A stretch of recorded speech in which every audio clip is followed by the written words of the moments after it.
Welcome to another episode of the Hoopsfix podcast with me, your host Sam Nita, full-time British basketball advocate. And I mean, what do I have to say about this week's show? Just wow.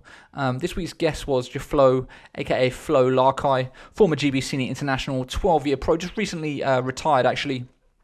Last season before last, he stopped playing, so it's quite fresh for him. And you know, something I really respect and appreciate is when people come into these interviews and are open and show vulnerability. And that's exactly what Flo did throughout this whole almost 2-hour conversation. He really opened up about various different things that he's been through, and it's a lot. I tell you. But it proved to be super interesting. And when someone is that open and vulnerable, it does make the story just so much more captivating. And like Olu Babalola, one of our recent guests, he's a great storyteller. So there was so many awesome nuggets in this, which I think you will really enjoy. You know, Flo had a great career, which he spent the majority of his time in Japan. Won 6-7 titles there over a 6-7 year career in Japan. Obviously played in other places as well, but Japan was where he spent most of his time. And we really went into that, as well as his college career and obviously his early years coming up, and of course what he's been doing since he's retired. He was Milwaukee Bucks scout, which was kept very low key, but we kind of went into all of that side of things to open up the interview as well. So yeah, really enjoyable conversation, which I think you will get a lot of value from. So definitely let me know what you think. As always, before we get into the show, please take 2 seconds to check out our Patreon account. There will be a link that you can click somewhere up above, and there you can start to give us a monthly or annual contribution of as much or as little as you would like. That helps us do the work that we're doing. Not asking for a lot of money, but it goes a long way in helping us grow this British basketball media landscape thing. So please go and check it out, patreon.com/hoopsfix. As always, if you're watching on YouTube, let me know what you think in the comments. What do you think about what Flo had to say, some of the stories that he shared? If you want to reach out to me on any single social media platform, it's @hoopsfix. Or if you prefer one-on-one interaction, you can drop me an email, sam@hoopsfix.com. Anyway, that is enough from me. Here's this week's show with Flo Larkai.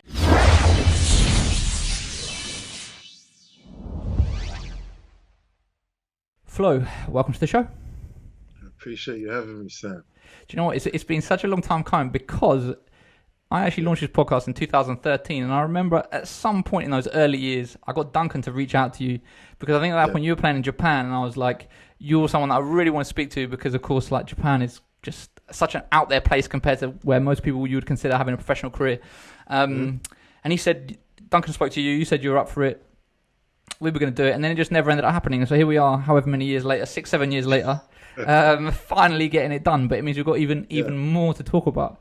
So obviously you recently kind of stepped away from the game. How has that transition been to sort of your playing retirement, and kind of what have you been doing? How's it been? It's been, you know what, it would have been a little bit easier if not for COVID and stuff, because it transitioned like pretty well. So for the last couple of years, that's the reason why I moved back to England. I was like trying to set myself up for what I was going to do post-career, because this time I was like 35, 36, I had 4 knee surgeries and a bunch of other surgeries. So I was like, yo, I can't play this forever. Even people are like, oh man, you can still play. I'm like, yeah, I had a conversation with my left and my right knee, and they both said, you need to relax real soon. So I remember, I forgot what year it was exactly, but I had a conversation with Duncan, and Duncan was telling me about stuff that was going on at UEL. And also had a great conversation with Sergio Barker's trainer. And as I said, I wanted to get into coaching. And he said, to have a leg up in the game, you got to be able to, like, if you can coach guys on the floor and then in the weight room, if that's a passion of yours, you can have a leg up when it comes to coaching. And then Duncan hit me up randomly. He's like, yo, UEL, there's the sports and exercise science master's degree. You can play for the London Lions and the uni. I was like, oh, great idea. So I said, you know what? That's my 2-year plan. I'm going to come home, worked it out with Vince, worked it out with the university, and I was doing that, which is why I was home playing with the Lions. And then it came to the end of year 2.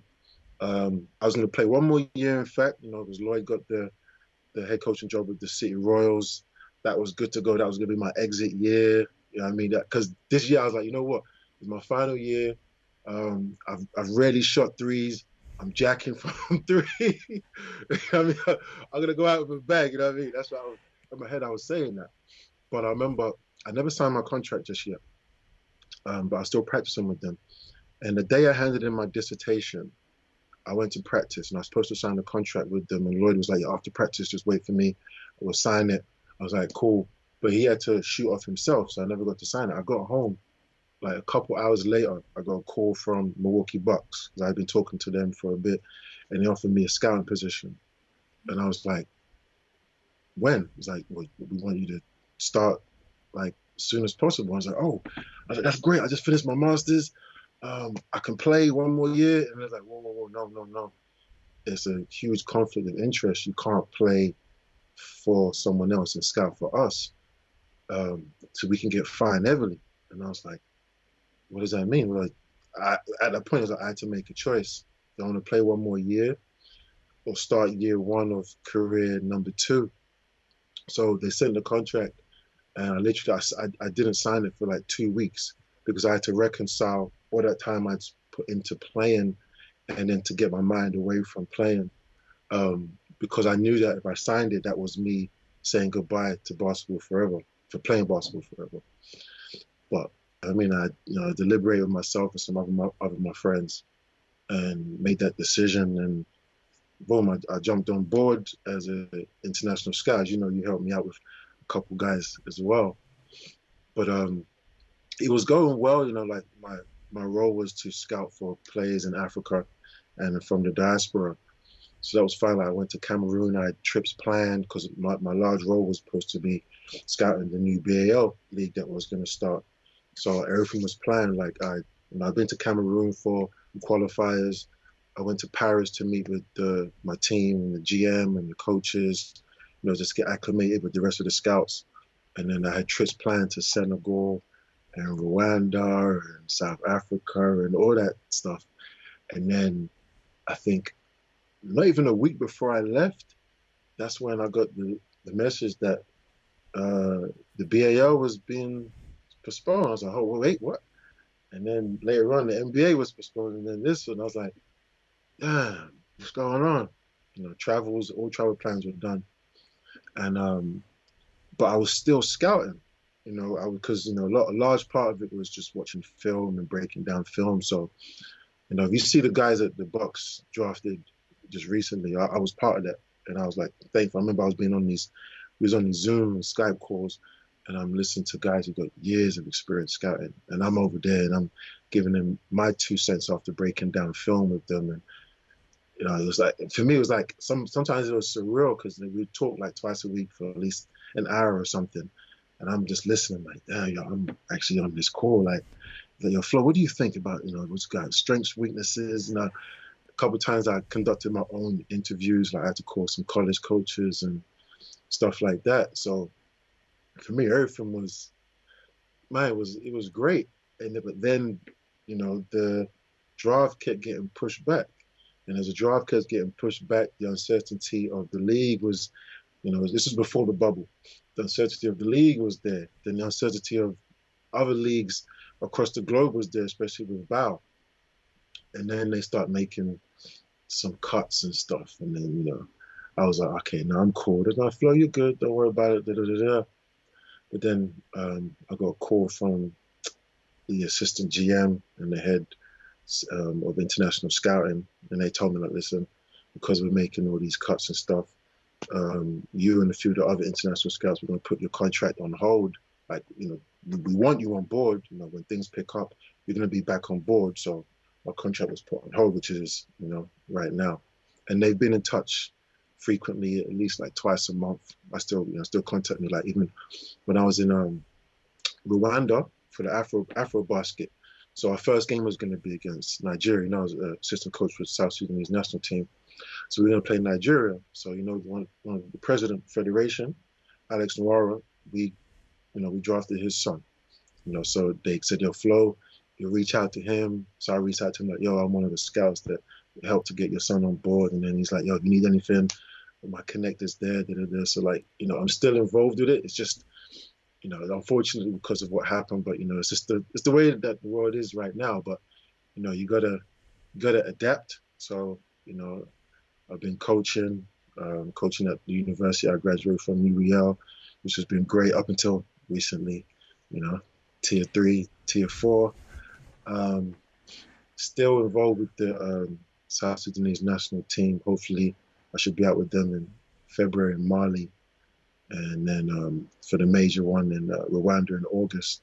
So I'm still involved with basketball heavy, and then when we return to some level of I don't know normality where we can travel a little freely and fans are allowed to come to games and support, then things will pick up again from there, and career number two can take off properly. Are you feeling confident that your contract will recontinue as soon as things do pick up? Like, is that kind of like what So Milwaukee is saying? I was I won't lie, I was nervous for before it happened. I was nervous for at least a couple months because I'm like, yo, there's no way, like, because I'm the new guy, like they're gonna retain me, da, da, da, da. But because they reach out personally, like the head of international scouting, like he reaches out religiously, like he's just a good guy all the way around. So in that sense, I feel confident about it. They because they could have said, listen, we're done with the Zoe, da, da, da, da. They could have said that, but they didn't. They were adamant that, both of them on that phone call that time was like, yo, we want you back on board. So How does a role as a scout with an NBA team even happen? Like, you've obviously gone through your professional career, played in various places from England. Clearly you've got to have some type of relationships for them to know about you in the first place. yeah. How did the actual role? How did they find out about you? How did the role first get offered to you? Well, a lot of it started with my involvement with that region. So I was going to Africa since 2015. I did a camp with Chris Bosh in Ghana, where I'm from. Then I was going to South Africa with Basketball Without Borders, doing stuff. A lot of that stuff was involved with Luol, Pops, Benny Bonsu. So we was going there every year religiously. And what I learned from the NBA guys was that you have to be around. You have to be a familiar face. So I was going to the NBA office in London. I knew some guys there. We would talk, and when some of the other reps from different countries would come in, we would have discussions, and they'd always ask me like, "Yo, Flo, what do you want to do? Do you want to work on the office side? Do you want to work on the team side?" Because I didn't know. I was still in player mode, and it's very difficult to break from player mode and to find something that's gonna, I don't know, give you the thrill or the excitement that playing did. And so what happened with the scouting one exactly was this. So remember Luol came back last year, as he always does, and we were hanging out like all week. Then we were just talking about future plans and then expanding in Africa because if you ever get to talk to him, his love for the continent and what he's going to be doing on there, like he's already doing stuff, but he's going to do way more. Like it's incredible. And I saw so much when I was in South Sudan, and the respect he gets and the moves that he's going to be making is incredible. But we were talking about that, and I have a passion for that too. And he's like, yeah, one of my guys works for the Bucks. They're looking to expand. All the teams looking to expand to Africa and stuff. Maybe you could be up for the role. This was like the beginning of the summer, and I was like, yeah, maybe I could, but I still was coach in my mind. Then fast forward to like end of July, went to Senegal, and I still wasn't sure what I wanted to do. This was for Basketball Without Borders, and everyone's there. I'm talking to people from the Raptors, Mavericks, Bucks. Everyone was there, Lakers, and all that kind of stuff. And I'm thinking maybe I want to get into coaching because I went there specifically to coach for the seed project that was there. And then I spoke to a good friend that I made out there, and she worked for the Raptors, and her role was like kind of like working in every kind of like facet of the Raptors. And then I was just asking like, yo, which kind of department has like the most growth and all this kind of stuff? And she's like, from what I've seen, a lot of it's to do with scouting. Look at Masai, look at Amadou. And I was like, yeah, you're right. So, I'm there. So I know Amadou, president of Basketball Africa. I go talk to him. I have conversations with Masai. I talked to Pops because Pops started off as a scout. And I spoke to some of my other guys. Luca Desta, who's a scout for the Lakers, and Dechi's a scout for the Nuggets. So I'm all talking to these guys about scouting, not knowing if anybody would put me off the scouting, but I said, this is what I want to do. And I had a great conversation with with the late BJ, who passed away a few months ago. He was a scout for the Rockets, and then we had a great conversation. I remember, and then about why I would want to scout and what it would mean to me, because my whole thing was I want to shed the light on people so they get an opportunity to realize their dreams playing pro. That's what I really wanted to do. And then he just gave me so like great advice. And I think I remember the next day the tournament was going to happen in Senegal. So with no team or no job in Salle, I just took out my notepad and I sat with the scouts and I just started scouting whatever players were there. Okay, number 99, he does this, does that. I'll go talk to his trainer afterwards. So I just did it myself anyway. Then when I came home, like a week later, I got a phone call from the Bucks. And then lo and behold, it turned out to be like a phone like job interview right on the phone. I didn't know.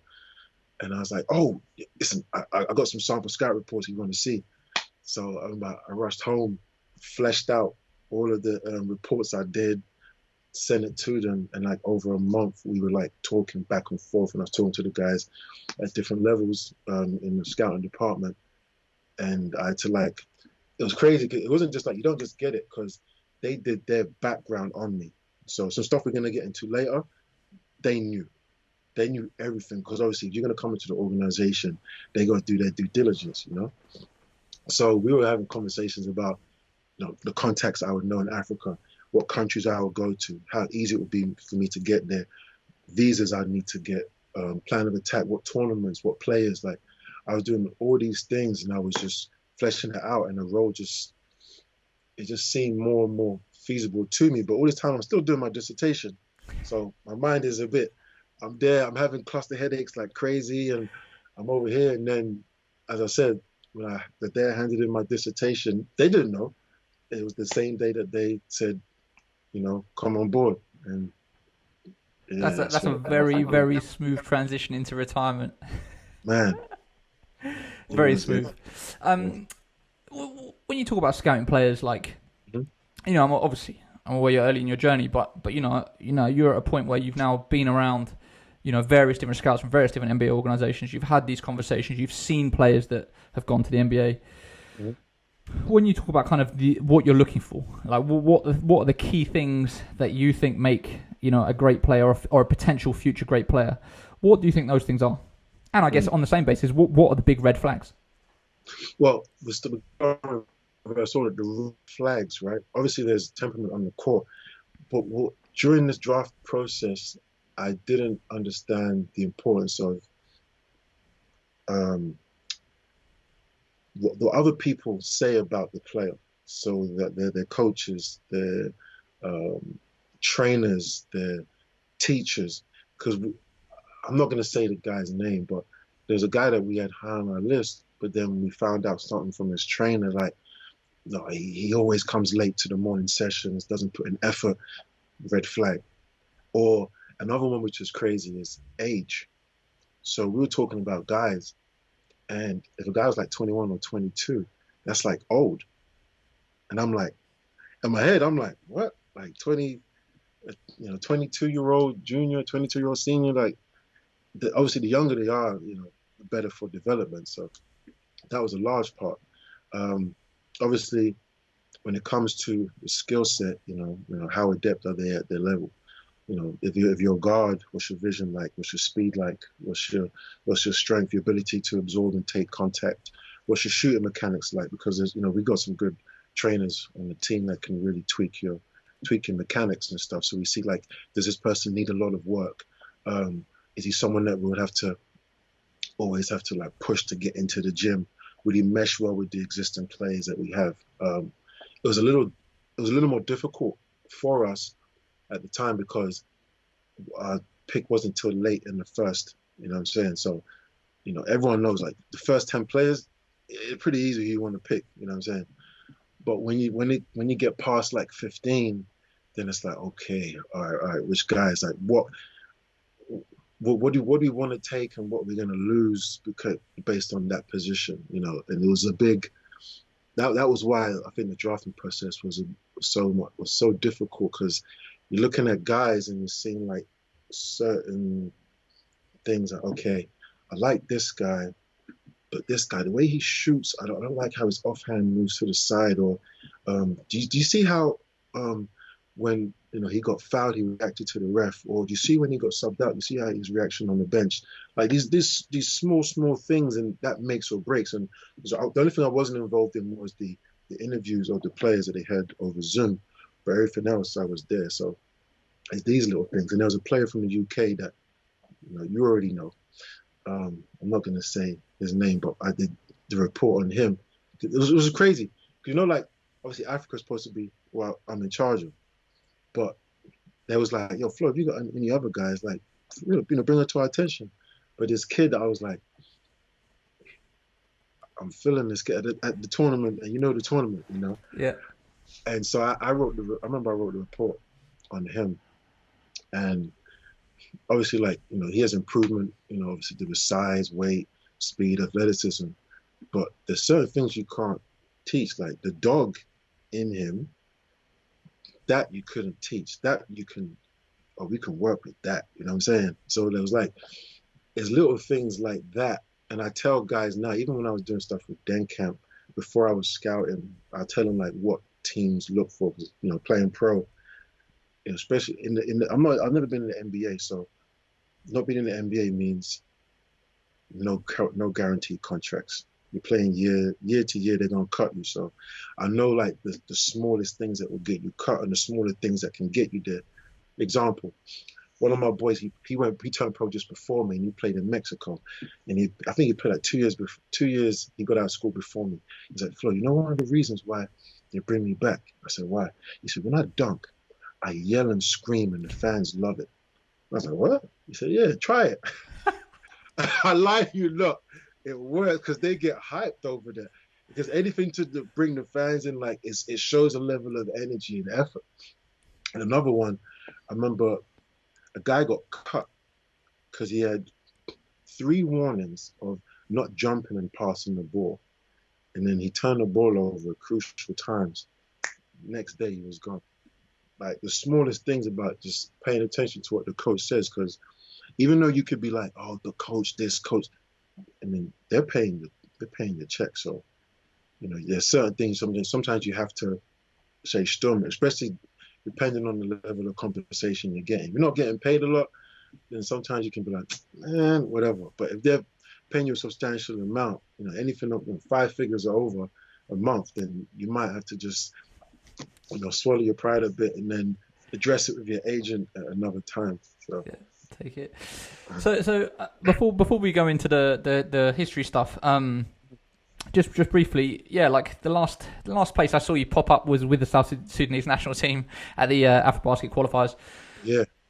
Like, just talk. I'd be interested to hear kind of like just your take on the level of talent in Africa. Like, I was actually covering a lot of those qualifying tournaments, FIBA Africa ones, being part of them, for doing video stuff. So I saw a lot of the games, and I saw a lot of South Sudanese games as well.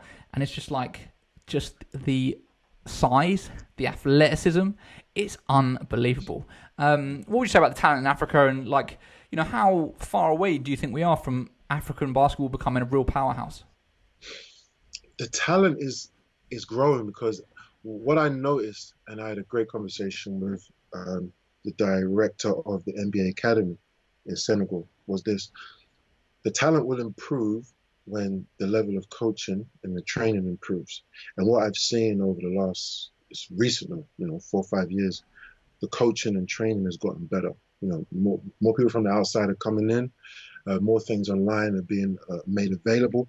So, there's not as much of a lag behind as far as the style of play. There's still something different, like it's very inside dominant as far as the game goes, as far as like the fast pace, run and gun like you see in the league, But as the coaching gets better, the players are getting better, and players are being exposed to it at a younger age. So, whereas before, there are guys who don't get exposed to it till they're 18, and unfortunately, sometimes it's too late for them. But, I follow a lot of pages on Instagram where they're getting kids 6, 7 years old, and, from a size perspective, a lot of them have an advantage, and a lot of these kids, because they understand that it's their way out, the level of hunger is there, which is part of the reason why I wanted to do the scouting. I want to try and develop it more because, I don't want the kids over there to feel like their efforts are going, you know, not being watched or, you know, the efforts are they're just doing it and it's not going to go anywhere. I want to be able to like put the spotlight on them, but like, yo, and even if it's not league, then it's a great high school, a great university, a pro somewhere else without being exploited because a lot of the kids get exploited, man. Like there's agents that come in and they grab these kids at 13, 14, 15 years old and they're in Estonia, they're in Italy, they're in Spain, they're in France, which is great for some of them, but for a lot of them, they put them there and then they don't flourish or develop. But the level of talent is improving, and as far as years go, like don't be surprised in like 10 to 15 years, probably even sooner that the guys are right there. When I say 10 to 15 means the talent that's directly cultivated on the continent without having to leave. Right. Right now the best guys, they leave and develop even more. But I'm talking about like directly on the continent, and part of this is a direct correlation with the NBA's involvement, and with other leagues' involvement, of finding talent because, I forget how many Nigerian players or players of Nigerian descent dated to league, maybe like 8 players. I That's a think lot. in this year's draft, and there's a whole bunch. Every time I go over there, I'm looking like, damn, like all they need is just a little bit, and it's the coaching because like it's nothing to do with effort or sometimes not even skill. It's just a little bit of coaching so they get the nuances of the game. Because unfortunately, there's still a stigma with African players. And I got it, even though I was born in England and everything, with my name. My agent used to tell me, oh, because of your name, they'll think that you're just one of these regular African players that just is athletic and dunk but doesn't know the game. Like he told me this flat out. He So didn't try to encourage you to change your name. I mean, what would I change it to? I kind of like Dzaflo, like, nah. Yeah, of course. But what I'm saying is that there wasn't a conversation about like you should change your name because it will give you better jobs or whatever. Nah, what he did was it was the emphasis on being from England and being raised in England and going to school in the States. Like that was his thing. This is my first agent. I fired him though, but this is my first agent. Sounds like the right decision. Yeah. So there's that, but we're not too far away, especially with the players that you see. Yeah. All it takes is that little bit extra training and coaching, and these guys are going to flourish. You talk about that hunger that you see with the younger generation there. You've been involved with Den Camp for a number of years. You see the young, the top 50 sort of young English guy, British guys coming through. How would you compare the mentality between the two? Give us the truth. Give us the truth. Don't hold back. Yeah, there's a slight difference. So when we do the Den Camp South Sudanese players, I notice a little more hunger, passion because some of them, especially when they came straight from South Sudan or they came from another country in transit, but to get there, they understand what it is. They weren't given anything. So this is a huge opportunity. Some of the guys in the UK, there's a few that are super hungry and you can tell. But there's a few that they've been the man for so long that they've been spoon-fed. Like, oh yeah, it's just another thing for them. Like, I can do that, yeah. But I've noticed that. But then there are a few, as I said, there are outliers in both where it doesn't matter where you come from, And one of those kids, I'd say it again, the guy did the report on, I don't know, I didn't know his complete background before I did my report on him, but he didn't come out like that. He didn't talk smack. He played with a chip on his shoulder as he could, and he was receptive and he was hungry. And there's a few other guys like that, but there's some, we've had to address it at Den Camp, and I'll say it that, sometimes you be like, yo, it's some people's lack of effort. Like this isn't, it's a privilege to be considered in the top 50, so show out. And I'm not saying that, the ones we do for the South Sudanese kids are all of them from top to bottom. super hungry and determined and stuff. Now some of them, they forget, and we have to give them a reality check too. We do that. So, but it's just something. I just noticed with the kids who don't come from much, there's a little extra you can tell because it's like, if I don't make it, like I got nothing, and you can always tell. For sure. There's so much more at stake, right? It's like Yeah, you're trying to create a future for yourself rather than it's just a game that you play and otherwise life is comfortable. So yeah. Anyway, let's do the rewind. Let's go into the timeline. Let's take it way back to the early years. Starting with your first exposure to basketball. And like I said to you before we start recording, I've listened to a few podcasts. mm-hmm. And I heard you talk about a teacher that you saw make 6 swishes in a row, and that was kind of the moment that you were like, I want to play this basketball thing. So can you talk about that, kind of like what made you first want to pick up the game and start playing? Yeah, I remember that was at um, William Morris Middle School in Pollard's Hill. Teacher called Mr. Obridge. He's like the tallest teacher, or tallest person in the school. In fact, he might have been like 6'5". And then we had PE in class. But the day before that, my brother was at the high school, which is just across Tamworth Manor. And then we'd always go home together. But he said, "Oh, I got a basketball game, so you got to wait for me." So I went and I just waited, and while he was playing this game, and I was like, "Oh, what's this? This is like this. It just looked like fun." Then we had it in class, PE class, the next day, and he was describing, shooting. They said when you swish and you get the right backspin, the ball comes back to you. So that's what got me, because he hit one and just rolled back to him. I was like, "Oh," hit another one, and he kept rolling back to him. And I was like, "What?" I was like, "Yeah, I want to do this." And I remember, like, he was teaching us layups, and then it was one of those baskets where the wall is right there too. So I tried to do a layup. The ball went over the backboard, and I crashed into the wall. Like, I was a complete bum. I was like 9, 10 years old, something like that. Complete bum.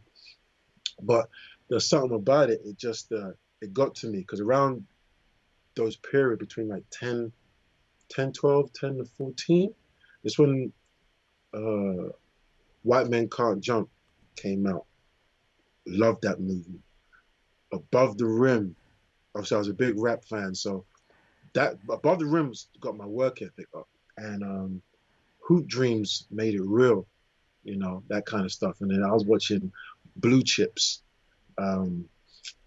So I was exposed to these, and this is when I think, was it Pontel videos? Pontel, yeah, legendary. Pontel videos. So I used to watch all of those. Everything was basketball, and then we had, when I got a little bit older, it was the stuff that was on Channel 4 that really did it, because I got exposure to it, and that's all I wanted, because I was only a little bit taller than most. Then I had like a kind of a growth spurt, you could say, from like the age of 12 to 16. So 12 years old, I was 5'7", and then when I left high school, I was like 6'5", 6'6", in that 4-year span, and everything was just basketball. I don't know what it was that grabbed me. It was just nothing else excited me. Like, I played football, I did triple jump, I did high jump. Like, I remember I wasn't like, my friends would like, going a couple of dates with girls or into fashion. And I did not care about any of that. I didn't even care, like, anything UK, I didn't care about. Remember guys used to wear straights and Adidas Galaxies or Reebok Ice. Like, I remember I was like, "Yo, Mom, I want to get these Jumpmans. Can I get the answers?" So what's the answer? Oh, it's Allen Iverson shoes.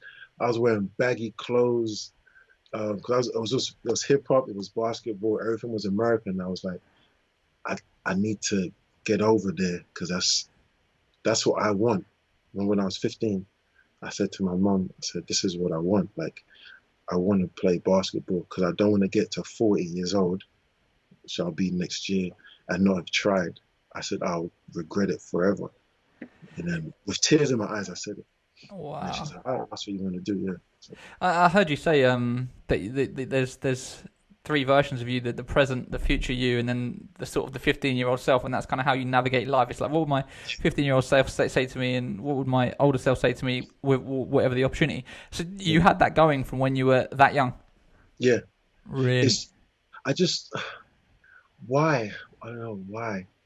Because I know where my mom came from. Because me and my mom were really close. My dad left when I was 5. Um, and the last time I spoke to him, I was 7, and he died when I was 25. So it was before this. So I was like, what, 10 years he'd been gone, and it was just my mum. I know I see my mum struggle with me and my brother, and I know she told me so many times about what she wanted to do when she was young, and obviously she couldn't because my grandpa died when I was 16, and my grandma died when I was 8. I never met any of them. And so she put all of her dreams on hold to take care of the family. Then she had us, and then it was just about taking care of her kids. So she never had the dreams. And then when I finally found a dream for myself, which was basketball, and she had the prototypical, oh, you should be an accountant, you should work in a bank, da, da, da, da, da. And I was like, yo, but mom, like, didn't you leave the country and sacrifice everything so that if we found our dream that we could try and live that out? And that's where we had that conversation, and that's what it was. It was just, all right, this is what I found. So the thing, I don't know why it was easy to put everything into it. When I look back on it now, it's kind of crazy, man. Like I take a ball, I'll dribble in the. I tell you the story. I dribble in the kitchen. Like I'd watch, like videos of AI on Grant Hill, and I'll dribble in the kitchen, and my mom would be cooking, and she'll leave the stew on the stove just simmering, and she'd be upstairs, and I dribble and I lose handle of the ball, and the ball would fall into the stew. I gotta take it out, I'll wipe up the ball quick, and don't tell nobody, and just leave it cooking and stuff. And I would just do, I don't know, man. It was, I would just do push-ups whilst I was waiting for my shows to come on, calf raises, wall sits. But a large part of that is what I alluded to when I said Grant Hill. And if you ever talk to Lou, he'll tell you because Lou said that part of that was him meeting me and exposing him to Grant Hill. This video, Grant Hill NBA Sensation, was why he took basketball seriously. So I got the video, Grant Hill NBA Sensation, from my cousin who died of cancer. He was about 3, 4 years older than me. And that's what he wanted to do. He wanted to play ball. And his younger brother gave me this video of his. So I cherished that video and I watched that video.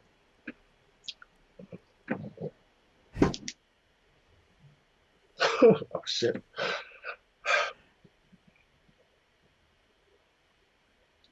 Damn. There Wow. was like, yeah.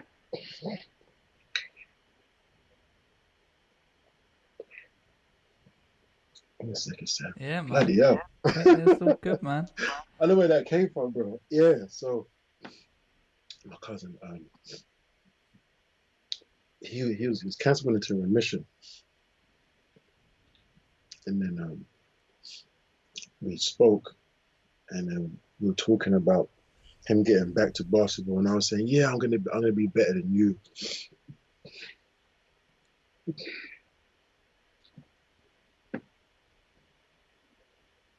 Bloody hell, wow.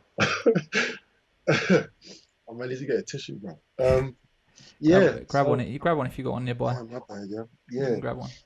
yeah, and then he passed away. When I was like 16, I remember that's when I started taking it even more seriously. I remember, yeah, because he never got the chance to realize his dream, you know. So I remember I had to go to his funeral. So last time I saw him was healthy, and then next time I saw him was an open casket. And Wow. that crushed me, yeah. And I was like, he never got the chance. So I'm doing it. That's why, like, if he's in college, I started off wearing 12 because I was born on 12th of the 12th. But then I started wearing 33 because Grant Hill was our favorite player. So I wore 33 for years because of him. Wow. Do you feel like that has been one of your big drivers through your career? Yeah, that was for sure. I mean, and the sad thing was, like, I know that I get pushed harder and I work harder because of like heartache and stuff. But it's tough though. I remember like my senior year of college, my dad died, right? Um, and he died in end of February 2008. And so we were going into March before, NCAAs was going to start. And when my mum told me, like, even though we hadn't spoken in like 18 years, like that, a piece of me was gone. And I remember it was 4 games we played that month, like once a week or something. I lie you not, bro. Every game I killed. The next game, like the first game after, I had like 36. The next game I had 29. Next game 27. And after every game, I was in tears because of my dad. Wow. And it was too much though. So like I could play like that and kill, but like it crushed me too much. So So like how do you deal with that longer term?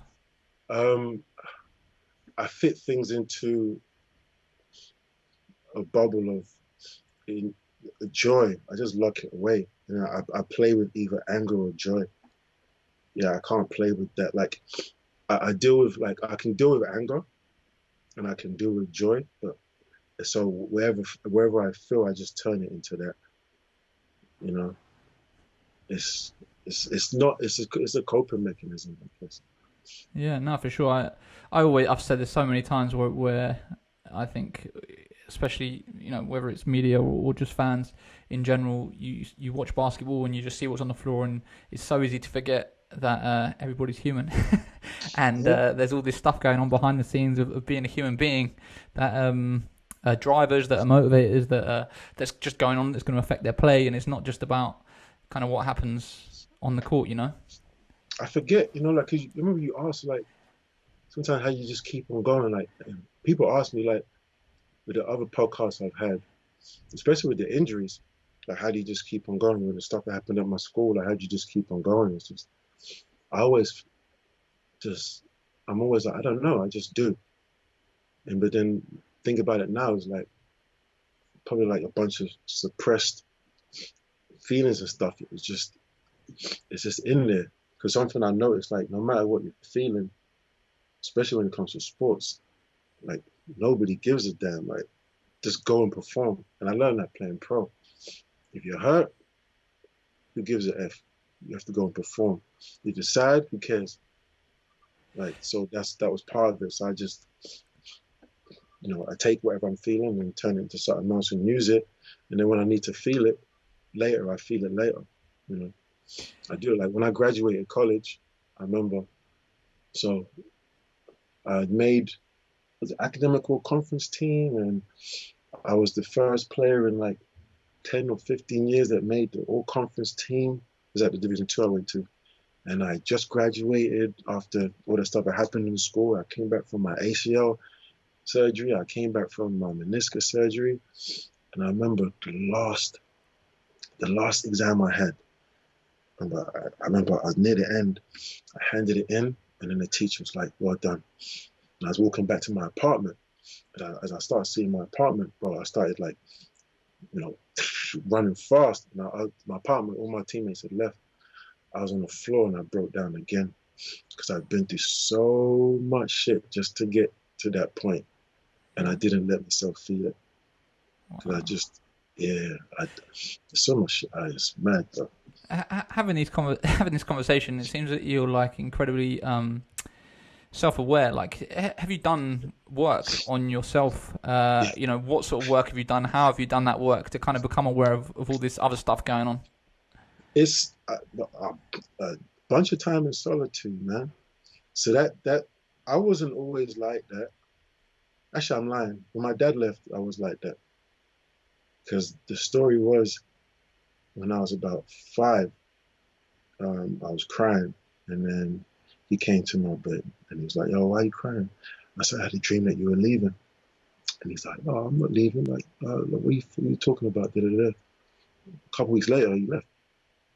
So the dream was like that, and then the stuff that happened at my school, I was by myself a lot, and just me and my thoughts. Obviously sometimes it can be damaging, but I had, a few people around me that helped me like channel my thoughts, and I was just able to I got to a point where it's to my detriment sometimes. Now some of my friends don't like it. They're like, "Yo, I overanalyze stuff too much," but I want to know. what I feel, why I feel it, where that feeling come from, what I think, why I think it, where the thought come from, because I think everything still comes from somewhere.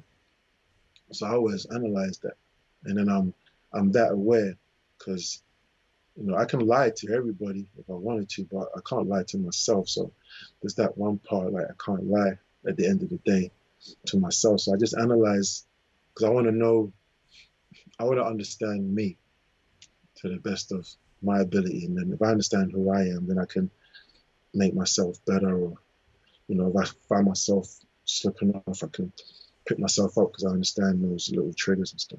100%. I always say the most important relationship you can have with anybody is with yourself, and it sounds, when I was young, like my dad's a big time hippie, and growing up, like all this stuff sounded so woo to me, but as I've gotten older, I'm just like, oh my goodness, there's so much of that was just so on point and so right. That yeah, it's life is a crazy journey, man. Crazy journey. So you're playing at school. You went to Cheshire Wildcats, was your first club, right? Yeah, Chessington. How old were you? How old were you when you were playing there? Like 14, 15. 14, 15. And how many years did you do there? Right, I think maybe a season or half a season. Season or Oh, half a sure. season. And essentially, your mum said it was too far away, right? Absolutely. Because I was coming home at like midnight. Where were you? You And were living in Mitcham. yeah, the Mitcham. So Chester, and that's like a good hour and a half train. And like back then, like my area was a little more racist back then. Why So of all the clubs did you choose Chessington when it is far away? yeah, one of my friends just introduced me to it. Okay. One of my boys that I reconnected with. I didn't know how he found it, but we used to just go Chester.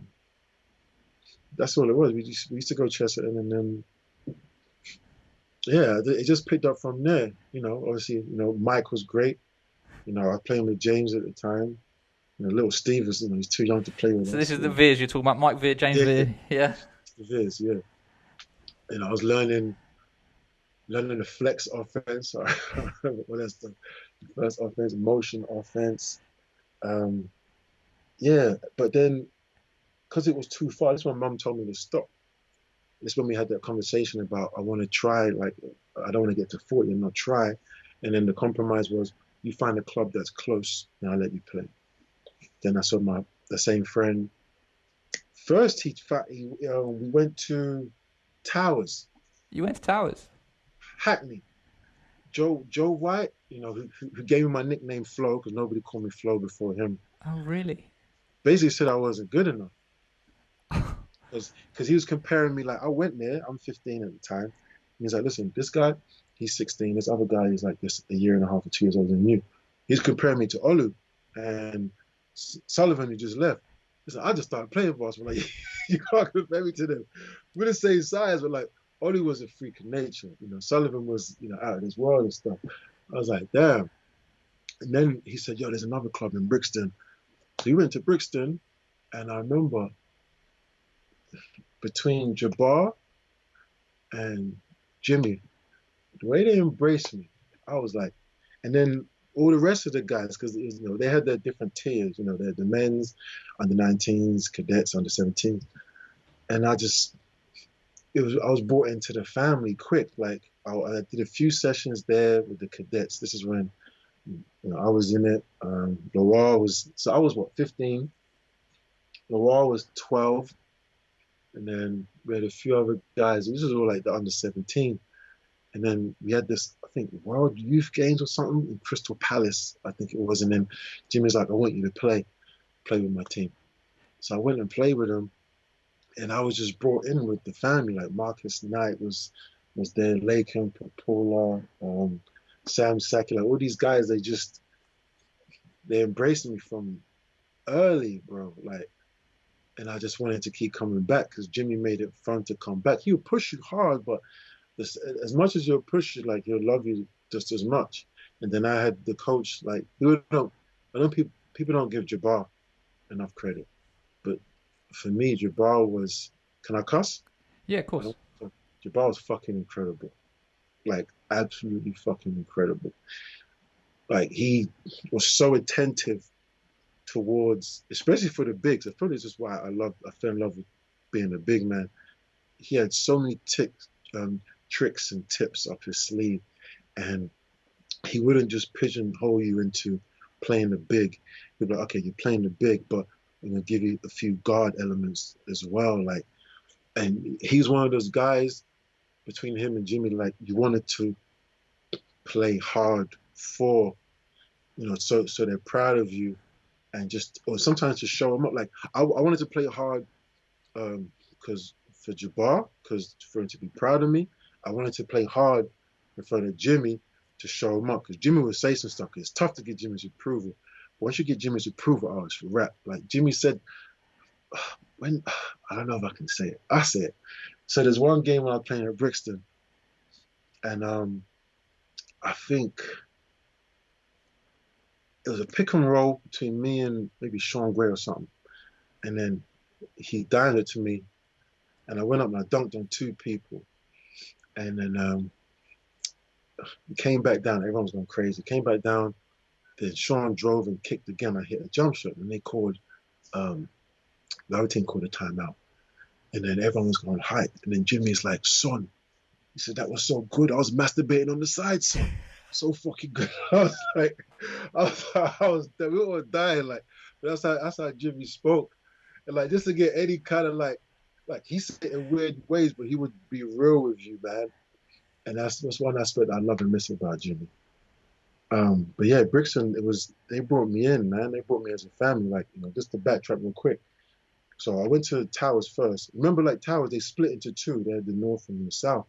So I had already like started going to Brixton, but then I was thinking about maybe the Towers again at Crystal Palace, and I went to open tryout that they had at Crystal Palace, and then this is when I got called Flo. In fact, I'm over here meandering and stuff. Yeah, because there's only two of us that got picked.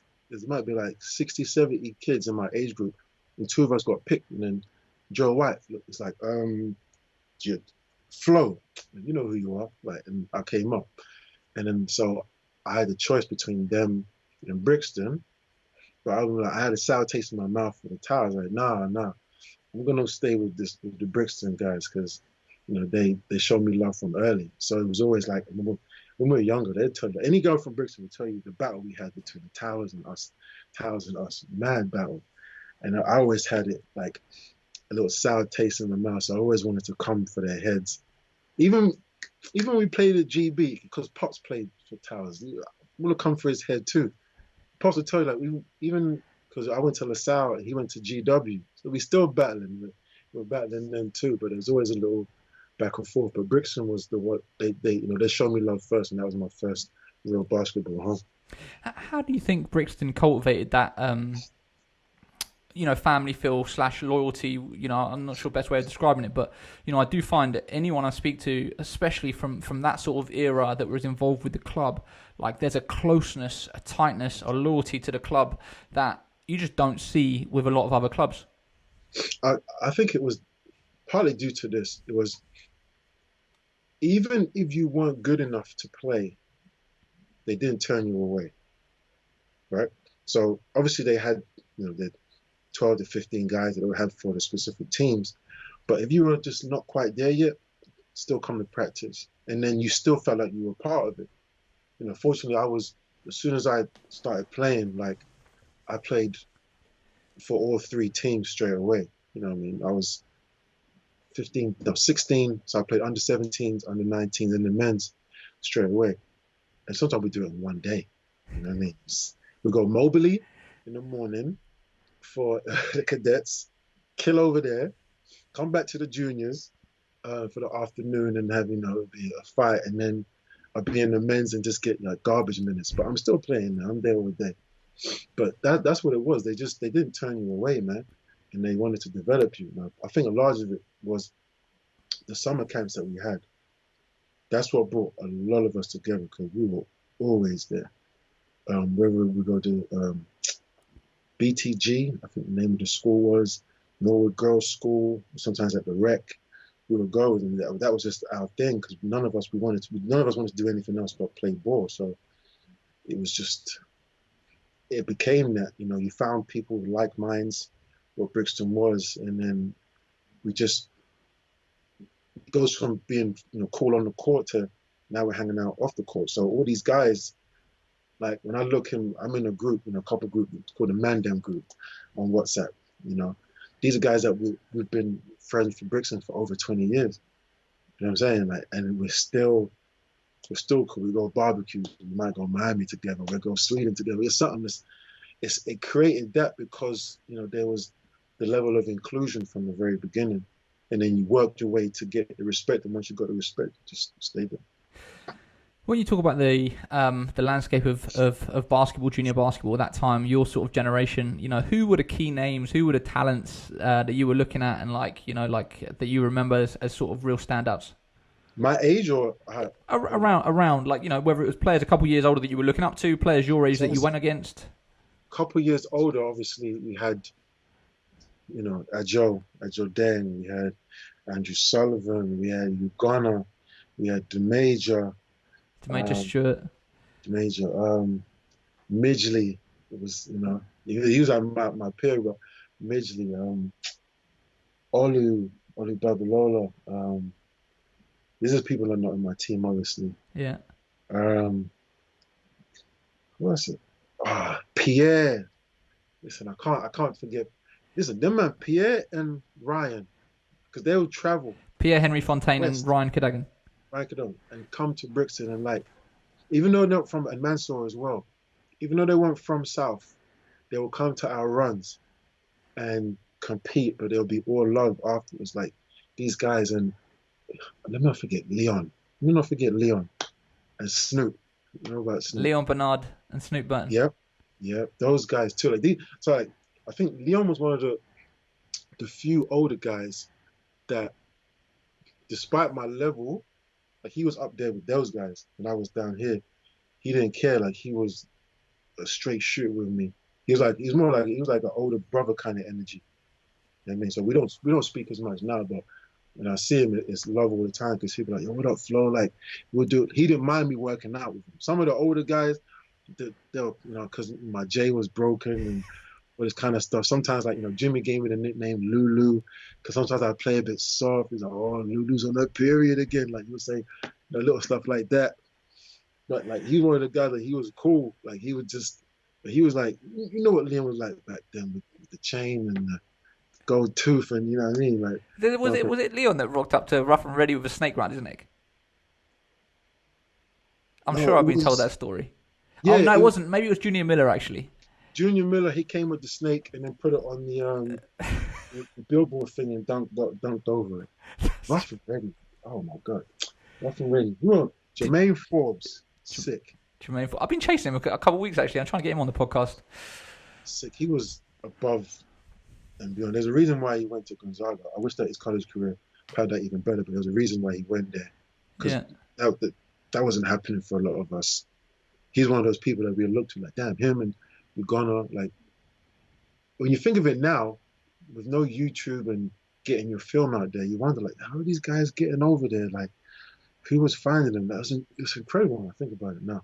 Yeah, that's why it's fascinating just to go into the stories and hear all the stuff about it, because there's just so many untold stories that you just don't even realise that even speaking to Azure and hearing Calhoun came over to Brixton and stuff like that, you're just like, it's mad, absolutely mad. So you were chasing it. You knew in your head you wanted to go to the States, right? Yeah. That move, you ended up going to high school. Was it prep school, high school? High school? Prep school. How did that move come about? Oh, man. I give credit to Laken Popola for that. Yeah. So Laken was one of the guys, he wanted to go too. Some people say they want to go, but they don't make the efforts to go. Laken was actively finding ways to go. So I don't know how he got in contact with an AAU coach, but he got with an AAU coach for a Canadian select team. And then he's like, yo, there's this team, we can go out there for AAU. I said, do you want to go? I was like, hell yeah, let's go. So I remember I was working in Saver Center. So I had to save money for the plane ticket and that. And then we told Jimmy, listen, Jimmy, we want to go to this AAU tournament, but it was coming up to playoff time. And Jimmy's straight. If you guys choose to go, you're off the team. All right. So you left the team then. So I was off the teams. I couldn't come to no practices, so I'd have to sneak into Brixton Rec so I can still work out and all that stuff to get ready to go. Like I was working out like crazy though, like at home. All these calf raises, wall sits, all this stuff extra stuff I was doing, because we all thought that if you go to America, everyone's like head and shoulders above you. You know what I mean? So we went there and And you were how old? Like 18? 18, yeah, Yeah. I was 18. Yeah, 18. So I went out twice that year, right? So the first time I went out was for that AU tournament. It was actually funny. I remember one of our last games there, me and Lakin were waiting to play. Like I think I'd got some looks because I'd played well in a couple of games. Like we dunk on a few people, you always get some looks. And then one game we're in, I forget where we were, Massachusetts or something. In one gym, and then we're looking like, yo, is that Michael? Yo, that's Michael. Luol, isn't it? He was there. It's like, oh, what are you doing here? Oh, we got a game. Where's your game? Just, oh, my game's here. Oh, we playing you. All right, cool. So we had spoken a little bit. So we played their team. So obviously he got eyes on him. And He's how much younger than you? 3 years younger than you? two and a half, two and a half, two Two and and a a half. half. So he would have been 16. So he'd have been like in his sophomore year of high school or something like that. Yeah. He would have just got to the States.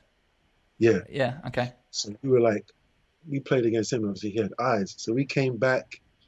It didn't quite pan out. I didn't quite get the looks I wanted. But then Lakin was like, another opportunity. Bro, there's this Eastern Invitational camp. Do you want to go? Well, how much is that? Got more hours at Saver Center, started doing some coaching, saved some more money. And then I went out, me and Lakin went out to that. And then I remember I went out there the first day, I think I stunk it up, or they just didn't see me. That's what they said. Because you have the Eastern and the Western Conference. The Western Conference is the lower division, Eastern is the higher division. And then they put me in the Western Conference the next day. And I felt like a bum, bro. And I remember Lakin was laughing a little bit, like, me. And I was like, damn, I didn't pay all this money just to be here. So I showed out and I killed the next day in all these games. Then the very next day, they got me in the morning. It was like, yo, apologize. We scouted you wrong. We're going to move you to another team. So they put me into another team. And just so happened with that team, I still was able to show out. I won most improved player of the camp, and my team won the invitational tournament. And then I got offers from Ryder and Delaware. But I wanted to go to an Ivy League school because Uganda. I was trying to follow Uganda. But then I didn't think I was good enough to go to Division One, even though I had Division One offers. And so I said I want to go to a prep school. And then a prep school that Lakin was looking at, it was like, we got scholarship for you. So I went to that prep school. So these offers that I had gotten, prep school wasn't that great. I lost them all, and I was only getting Division Two, Division Three offers. And Well, then what were you thinking to turn down Division One offers and choose to go to prep I school used to, instead? I didn't think I was ready because Jimmy used to tell me I wasn't ready, and I used to believe it all the time. But he was saying it because you have to get to a level where you believe it yourself. So I didn't believe it. I never had the balls to be like, you know what, F you, like I am. I just didn't think I was ready because it was just like it just seemed like it was too quick. Like I went from, a little guy in the local newspaper in London to, oh, now you're getting Division One scholarship. I just didn't think I was ready. Even though I was playing against them, it's weird. And I played against guys that played in the league. When I think about it, like those guys who was at the tournament, it was weird.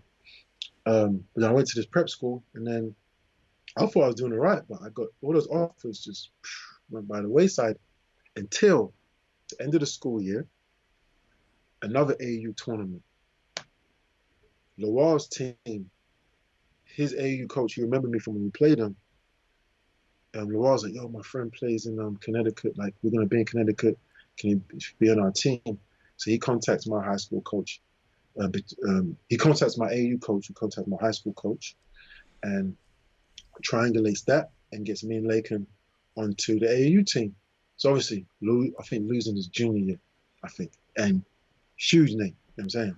huge name. At this point, he would have been considered arguably the best high school player in the country, one of the best high school players in the country. Yeah. So we play. So there's all eyes there to get at the game. So me and Lou link up like we're in Brixton again. So I remember the first game we played. My first bucket, I got this crazy up and under. I remember, but I think one of the ones that solidified it. He was on a fast break, and then like he did one of these alley oops that like over there, and I took off from like the dotted line and reached back, banged that joint, and I was like, yo, I appreciate that, bro. Like it was a Brixton Connect, and then we just like it was a old school Brixton Connect, that whole like 2 or 3 game tournament. After that, that's when Notre Dame sent letters, Delaware came back, Rider came back, LaSalle came back, like all these schools are like hitting me up again, and I was like, oh shoot. But when I got to Notre Dame, when I was like, oh, that's big time. I was like, damn, I don't know, like what, they really on it? But then LaSalle was the one that was on it the most. Like they called one of their assistant coaches, drove like 5 hours just to watch me play 2-on-2 and do like a full court individual workout just to see me. And then it was like, we want to fly you out. So, I went from having nothing to, you fly me out. I'm in a 5-star hotel. I'm getting showed around campus. When you walk into the classes and the class is already in session, so this is our new recruit. I'm over there. You know what I mean? Like, and a big guy on campus, that kind of thing. And what made the transition easy, my host was Rasheed Quadri. I was going to say that I dug up an old media guide from LaSalle, and I noticed on the roster that Rasheed Quadri was on there. He was from Brixton as well, right? Yeah, he was at Brixton. I didn't know he was at LaSalle until they had said it, and I was like, oh damn, he's there. Obviously, he was Demola back then. I was like, because I didn't know the name change. I was like, oh, so he was my host, and it made it easier. Like, you know what? This is a good transition. Like, I think this can run. So I made that decision to go to LaSalle. Did you take any other visits? Nah. That was it? Yeah, but here's a problem with that. As soon as I signed, the was like, yo, why did you sign? I said, what do you mean? He said, yo, we're about to, someone's about to sort it out for you. You could have gone to St. Thomas More, where Joe went. And you could have because I had one more prep year of eligibility. But in my head, I'm like, I don't want to do prep school again. You know what I mean? Yeah. Maybe I should have. I could have gone to a different school, and who knows? But that's what I chose, and I went with that. But I went there and I got hurt my first year, so I had to redshirt. I was going to ask whether or not you ended up redshirting your first year, because I noticed you didn't play that first year. So what happened? It was an ankle injury, a real bad ankle injury. I remember. I never played with this level of physicality, so I was playing with the bigs. And so before we had the pickup game, we were just going through post-up stuff. And one of the bigs, after I did a hook shot, he gave me a chuck, and I came down and I twisted my right ankle bad. I think I tore some ligaments and stuff. So I was like, and this was like a month or so before preseason was supposed to start, preseason. So I was doing a rehab and was getting back. Then I started getting into practice again. Everything was cool. And then a week before season starts, I went up for a dunk, came down. The most pain I felt in my foot. And then I was out. I was in a boot. I was in a cast for about 3 months altogether. And they redshirted me. Wow. Yeah, that's why I fell in love with the weight room during that period, though. That's why I fell in love with the weight room. Because we had a trainer who was an ex-footballer, American football player. So that's all I could do was lift because I was on crutches and stuff. So I just lifted 3-4 times a week because I got bullied before by these bigs. And I was like, I don't want to get bullied again. Because when after my freshman year, I remember, going into that freshman year, there's, John Harnett, rest in peace. He had these camps during the summertime where the best players in Philadelphia would come. Anyone from the Sixers, Temple, Nova, Penn, Drexel, anywhere would come and play at my school. And I got bullied by Mark Jackson, who was a big for the Timberwolves. And he was playing my position, but at pro, and that's what I wanted to be. And I was like, bruh, this is who I need to be in order to not. And I was like, I ain't never getting bullied again. Because he would do it, and then the other bigs, the seniors would do it. So I was like 200, 205 pounds, like 6'7" then, you know what I mean? I graduated like 245, so I put on some weight, but Oh wow, you I put on said, some serious weight. I'm not getting bullied again. So that's why I went hard in the weight. I was going to say, so Yeah. you're not naturally. I don't know if you listened to the Olu Babalola podcast, but he was saying when he got to the States and he got weighed in high school, he weighed in at 296. What? 296. And he'd never touched weights at that point either. It's just like one absolute genetic freak. Because I always thought that you would genetically naturally had a decent amount of strength and size, but clearly that was something that came after your injury in college. I just had long arms, broad shoulders, long legs. Everything else, I had to work for that. Packed on. Metabolism was too high. Yeah. Yeah. So then, when it come to your actual first year playing, Yeah. that was a pretty good season, right? You ended up starting, I think it was like 21 of 29 games or something like that. So you were actually playing a fair bit. Yeah. So I wasn't starting in the beginning. I felt like a bum. I always felt like a bum because listen, coming off the bench because here's the thing. My class, they brought in 6 of us, right? For my Redshirt Freshman year, we were the number 2 recruiting class behind Carmelo and Hakeem Warwick and stuff. So there was a lot high expectations. So everyone was like, "Oh, you guys are going to be great." Da, da, da. I wanted to be amongst those guys for my teammates, but I was like getting garbage minutes, and I couldn't hold my head up high like playing 1 or 2 minutes a game. But I just kept working and kept working. I had some experience from the year before from my teammate Rasheed Butler, who passed away, about being a pro and going hard and stuff. But then it was one game, I think it might be the 8th game of the season against Cincinnati at Cincinnati, and they had Jason Maxill and I forget another one of the bigs. Jason Maxill ended up playing for Detroit Pistons, right? Yeah. For many years, yeah. So our big kind of was playing a bit soft, and then coach just was like, one was playing soft, the other one was, I think, in foul trouble, and he said, "Flo, he gave me a chance," and I remember exactly. It was defense first, and I think it was in zone, and I'm gonna fast forward real quick, just to a few weeks ago, because me and Lou had a conversation about, have you ever known a player who's vocal on the court but plays bad? And he's like, you can't think of anybody that's not vocal. He doesn't play well. So I say that to say this. I went onto the court because before I used to be nervous, but then for some reason I was vocal. I was on the court with Rasheed at the same time, Rasheed Quadri.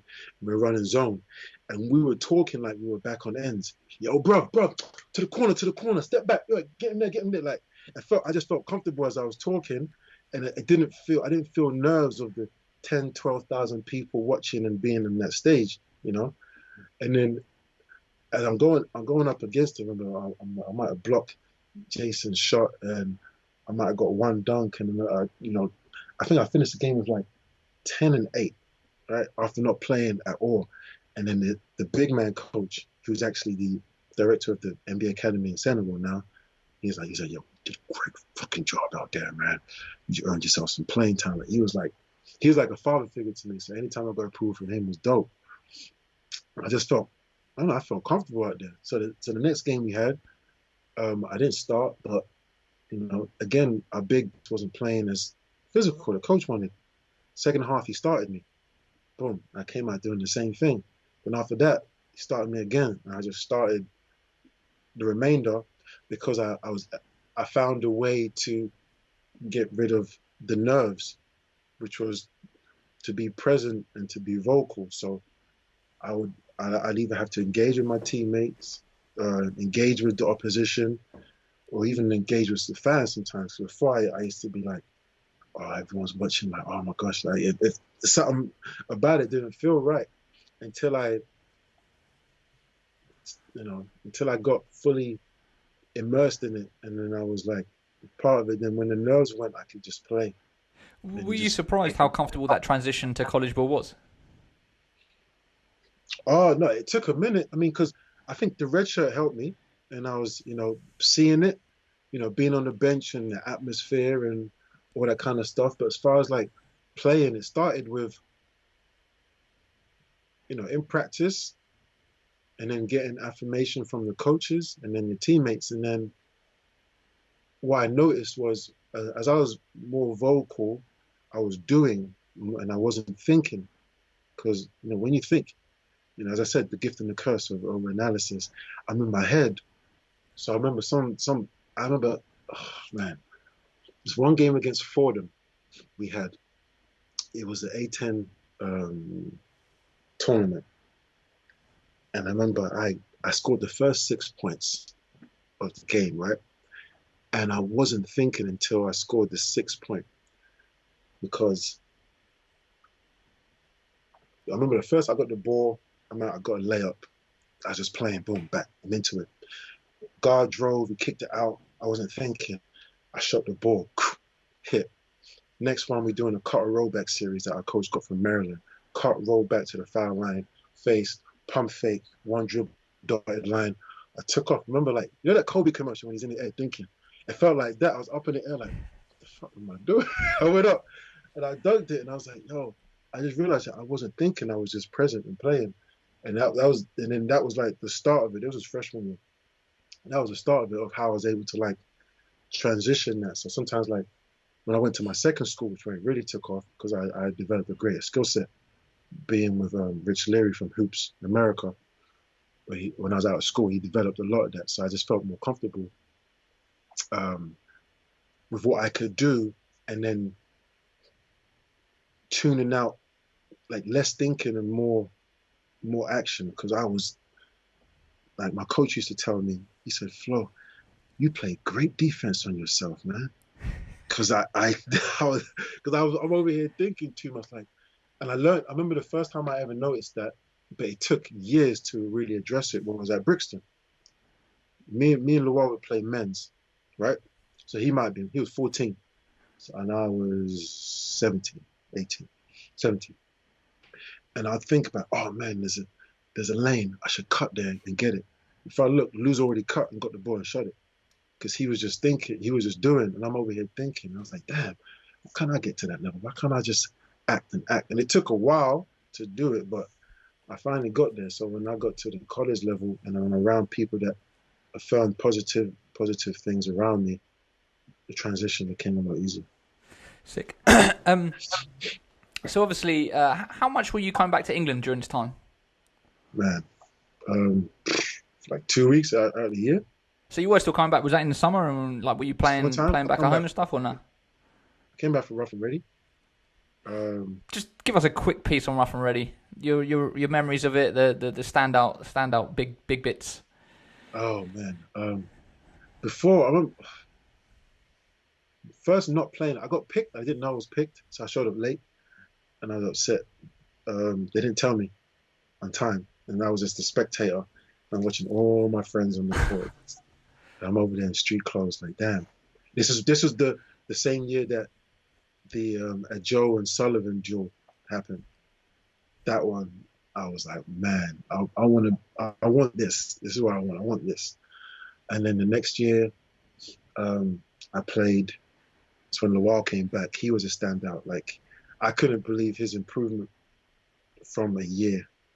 I'm like, this is what America does? I was like, I need to go. Like, he's only been gone for a year. What the hell?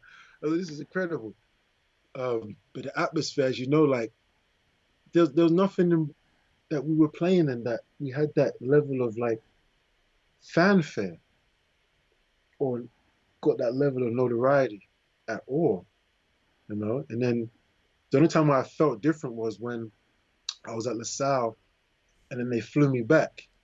That's when I felt like something.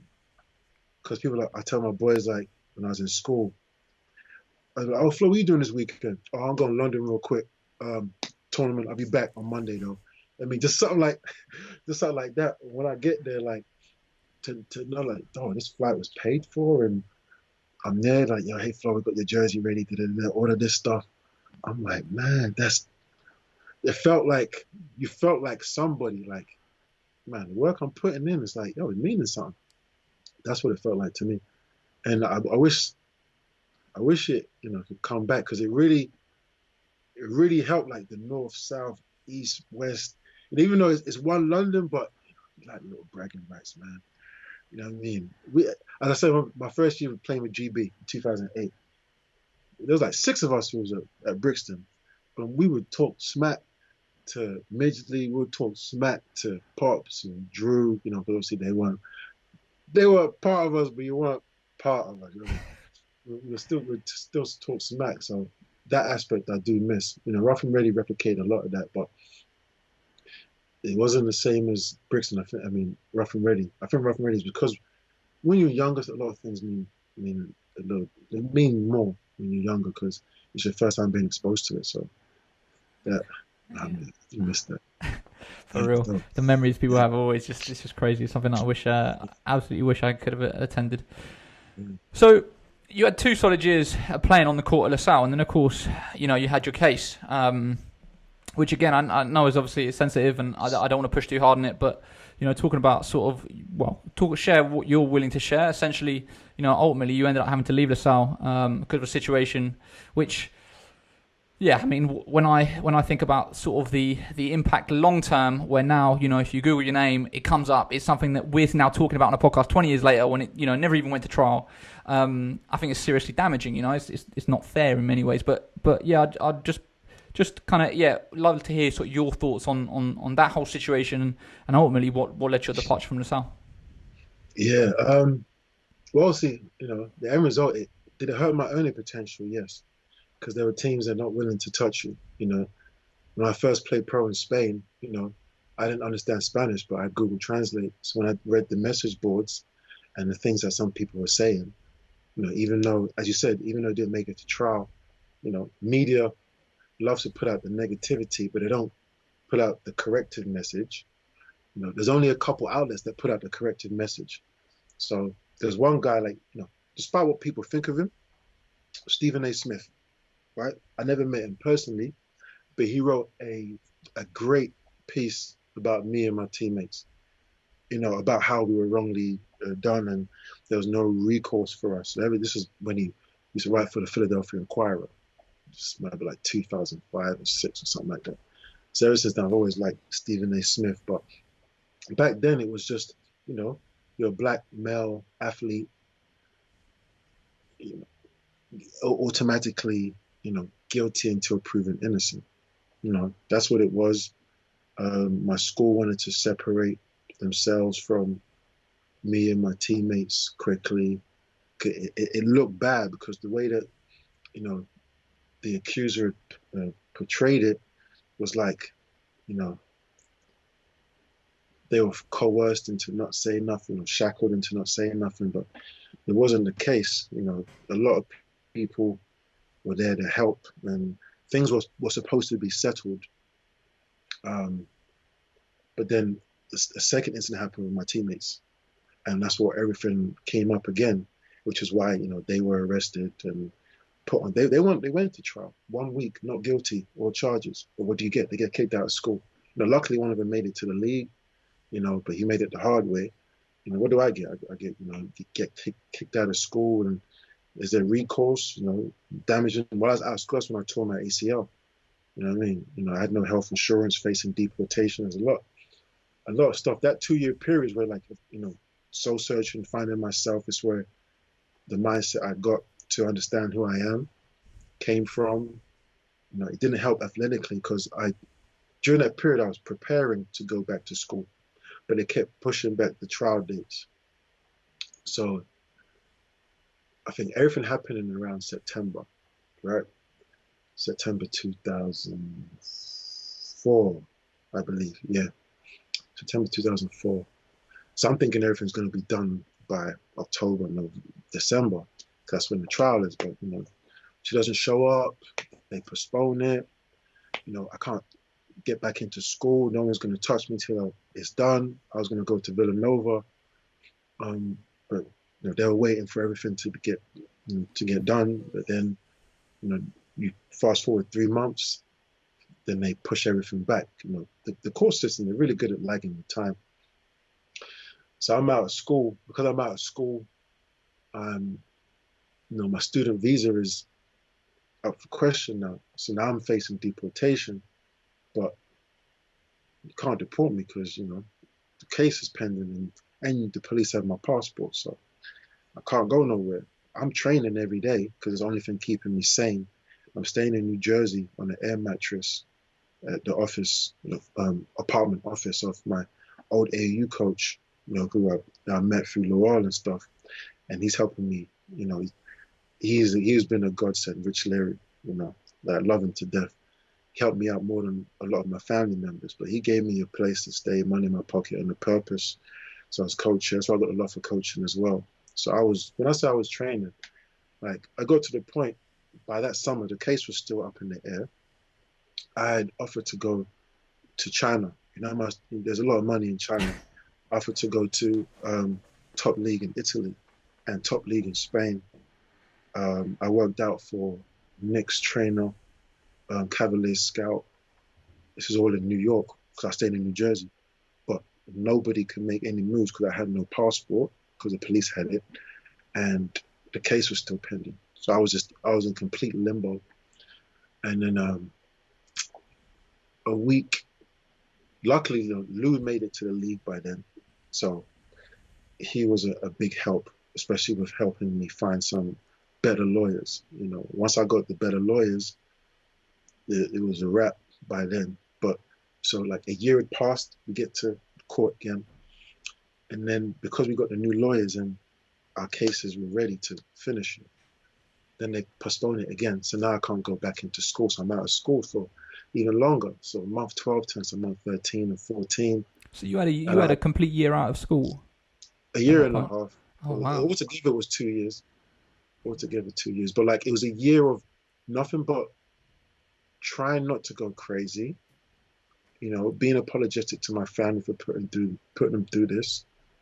Not knowing where my life was going. Like that was a pandemic. Like my friends have asked me, like, how you been during this pandemic time? I've been through something like this. Of like uncertainty and not knowing, like, your freedom being taken. I've been through that already. So it's been nothing to me, if I'm honest.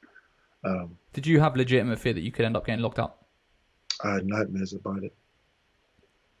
To the point that it was like, because I was going through so much bad stuff, it had me questioning like my own innocence. Like, did I really? And I'm like, yo, what the fuck's that flow? No. Like I had to shake. And I remember my moment of clarity came. I spoke to my mum one time, and my mum said I sounded suicidal on the phone.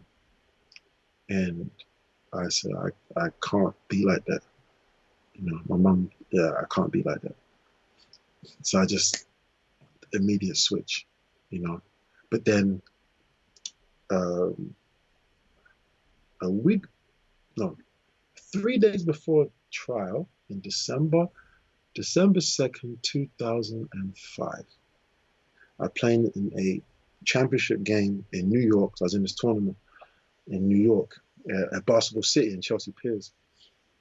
And I remember I went up for a running hook, but Sam was in the air, landed, not enough clearance to landed on my right leg, tore my ACL.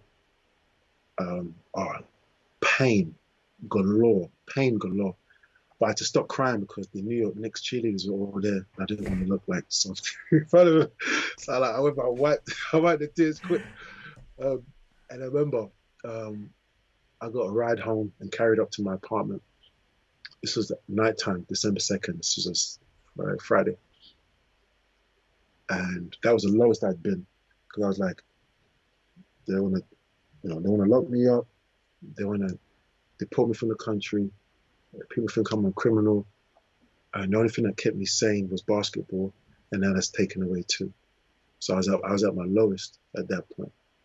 And it's just a few days I just had to like bear with it, like, whatever gonna happen on Monday morning, my mentor, Rich Leary, AAU coach, he drove me from New Jersey to Philadelphia. We got to court. The DA is late. The DA finally comes, like an hour late, take my lawyers in the back. So after a year and a half and over $60,000, $70,000 spent, wasted, and they come out We're gonna, drop the charges. I'm like, what? I'm in, and then the judge is like, you're free to go. You should smile. And in my head, I'm like, I'm on crutches. Like, yo, like, smile for what? And I'm walking out of the courthouse, and I can't even outrun the news reports. They're all following me down the frigging street, asking me dumb questions, and I can't. My lawyer said, don't say anything. So I can't say anything. So, obviously that one is finally done. Then we drive from Philadelphia to New York to go see a doctor. Takes a look at my knee, confirms a torn ACL. I'm like, Jesus Christ, man. And I called Lou like a couple of days later. He said, yo, what happened with the trial? He said, yo, it got thrown out. Yeah. So why you not happy? I said, bro, I tore my ACL. He's like, Flo, what the I was like, yeah, I know, man. This is when he's at the Bulls, so he's like, yo, I can't talk, I gotta get to practice. But yeah, I just thanked him for his help he gave me. But I was like, all right, journey number 2, I gotta start again. So start again. I had to get back into school. So this how it aligns. So that trip to the AAU tournament with Laken, where we played Luol's team, the AAU coach. That same AAU coach I played for his team in high school is how I got my Division One offers. When I got kicked out of my Division One, that same AAU coach, he let me stay at his place and gave me a place to work out. While I was working out and I was playing with his AAU team, one of the players, we stayed at his family house in New Jersey. His parents happened to be the team doctor for the Knicks and the team doctor for the Liberty. When I tore my ACL, we went to go see that doctor. I had no money. The doctor paid for my ACL surgery, let me stay at his apartment to rehab a little bit, paid for my rehab as well. Um, and then when I was looking for a new school, I didn't want to go to Division One again because I'd have to sit out a year. His eldest son got an assistant coaching job at Division Two school. They flew me out to take a look. They gave me the scholarship there. Like the things just fit in place. It was crazy. Unbelievable how these things can just align and end up working out like that. So you had 2 more years on the court, right, at Bellarmine? Yep. And how was that to 3? Did you say? 2, no, 2. 2. Yeah. How was that, and how good was it to be back on the court, be back playing college ball? Like, was it easy to kind of forget everything that happened and kind of move on, or do you feel like that kind of it hung on to you a bit? Me and my coach had a lot of deep discussions. This is what I mean. We don't talk that much now, but me and Coach Davenport, we got to a level of like, it wasn't just player coach, it was man to man, because let me think. He pulled me up one time. He said, "Yo, what's wrong with you?" Because I'd walk around campus, headphones, hood, this. So I didn't want to get attached to nobody. I didn't want to get involved with anybody because I didn't trust people. I didn't trust women at the time, because I didn't trust organizations at the time because of how I felt my school did me. Just be like, because I'll tell you the truth, like the athletic department at my first school, LaSalle, everybody knew what happened. I was late to individual. So I get there's like, no, Flo, you need to go to see the AD. I was like, what's going on? And then he told me, and I heard a voicemail from my lawyer. And I was like, damn.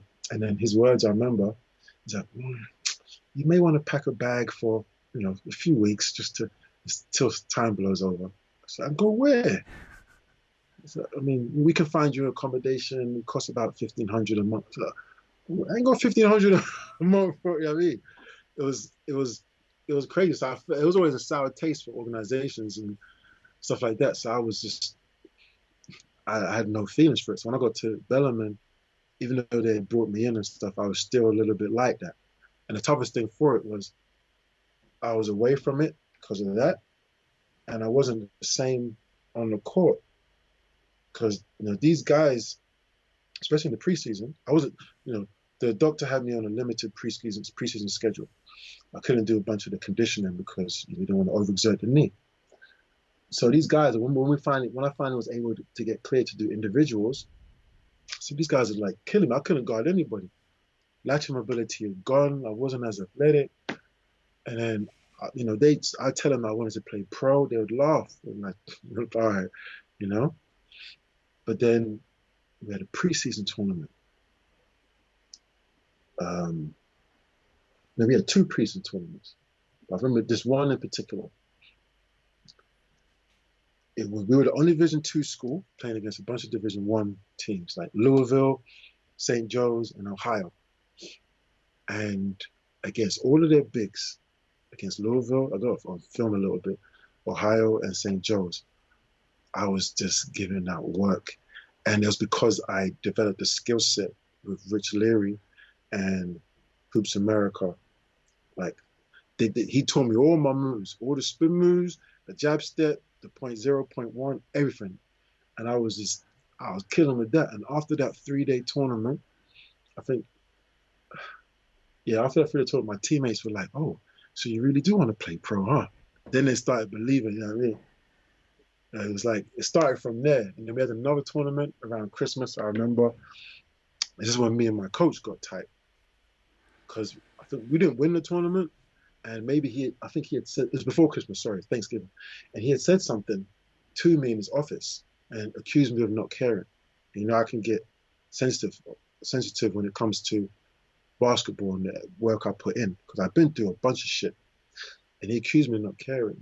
And then I said, what? And I got up and I was about to walk out. And he called back and he said something. And I turned, had some tears in my eyes. I cussed him the fuck out. I said, don't you ever fucking sit there and you going to say this shit to me after the shit I've been through, all this stuff. And he couldn't say nothing because it was like, I wasn't saying nothing my delivery was bad. I know that, but I said it in such a way. And then I think from then, we was on the level.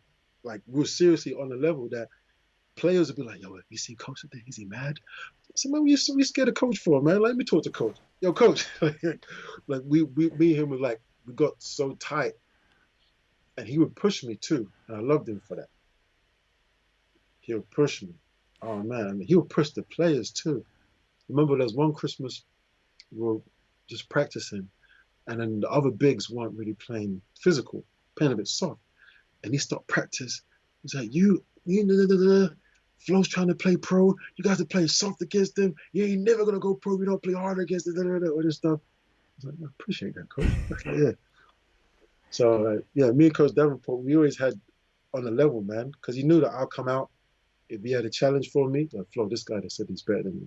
They said he's this, they said he's that. Oh, really? All right. So when it came to turning pro, you know, do you remember that process, signing with an agent, making the decision to sign in Spain? Like, kind of what offers were you looking at and how did you come to that decision? Yeah, so Spain was, there was two offers. It was Spain or France. I think I should have chosen France. Really? Yeah, because why?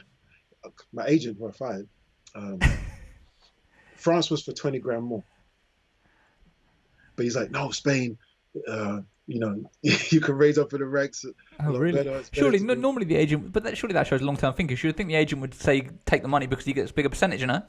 Yeah, but I think maybe he might have had more ties and it was going to be better for him in the long run. But yeah, but are you willing to share how much that rookie contract was for? Oh, that's for like 45 grand. It's pretty decent straight out of college. Yeah, 45 grand. So obviously France was for 60K. And I was like, oh man. I said, but 60. I said, nah. Spain. And I was like, oh, really? I was like, all right. I didn't know. I didn't know any better. But yeah, it all came about because, what was it? My first pro gig, was Team GB. As soon as I was done, I got the emails from Ron Wurtila, yeah. Wurtila and Chris Finch. Like they emailed me like, and I was like, I didn't even know they knew about me. I mean, I didn't know. I was like, oh wow, all right. They would invite me to camp. I was like, oh, sure, all right, yeah, I'll come. And then I was nervous. I remember like I didn't think I was going to make it. But it was like I was amongst all my peers, and I was like, man, this is like, I wish I could do this like all the time. Had you represented the national team at junior level at all? No, never. That was your first call up. Yeah, straight wow. men's. Yeah, man. This is what I love to see him now. My young boy, Ryan Richards. He's young, 16, I think he was at the time, or 17, young. He was like, He was at man, camp. yeah. I never He was the realised. I youngest never guy there. realised he went into a GB camp at that age Yeah. Because he was playing for Finch's team in in Belgium. yeah. So he was playing with him. So it was Wow. there, young him, young so Potts was there, Lou was there, Eric, a lot of guys was there.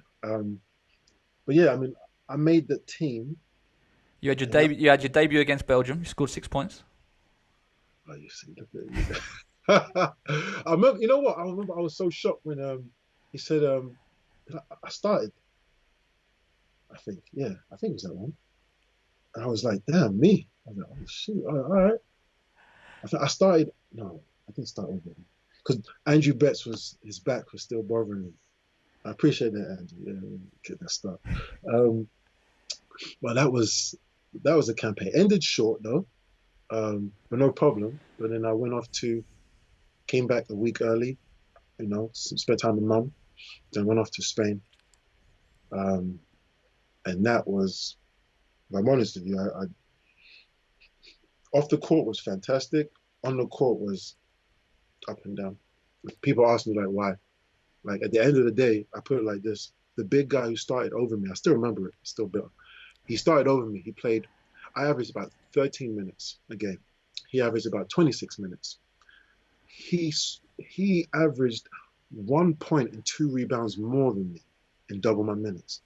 So it's not justified to me that he was playing it. So I had a sour taste in my mouth about even playing in Spain. That's when the recession hit, and I offered to go gold, leb gold. So I was in silver, but the money was the same. So I'm not going back for the same money.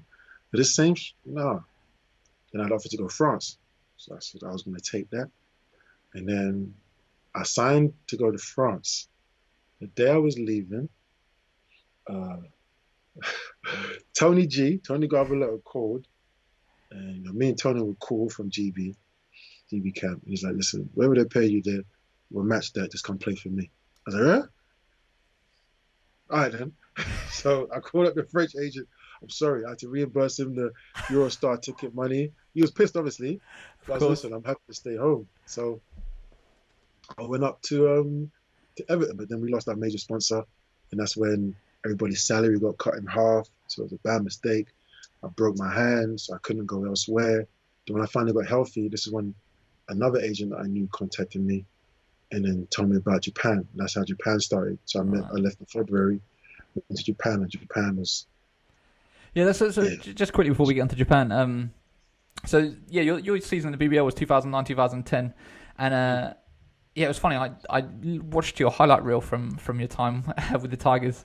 yeah, It's on YouTube, so people can yeah. search it. And I mean, it's amazing to me the people that say that the BBL hasn't progressed in any type of way. When you look back at that compared to what it looks now in terms of the game day presentation and just the professionalism externally facing anyway, it's definitely Mhm. taken massive strides forward. I mean, you weren't even playing. You didn't even have your name on the back of your jersey. Like none of you guys had the name on the back of your jersey. It was just all numbers, and it was in leisure centres, and it just looked terrible. But yeah, so Japan.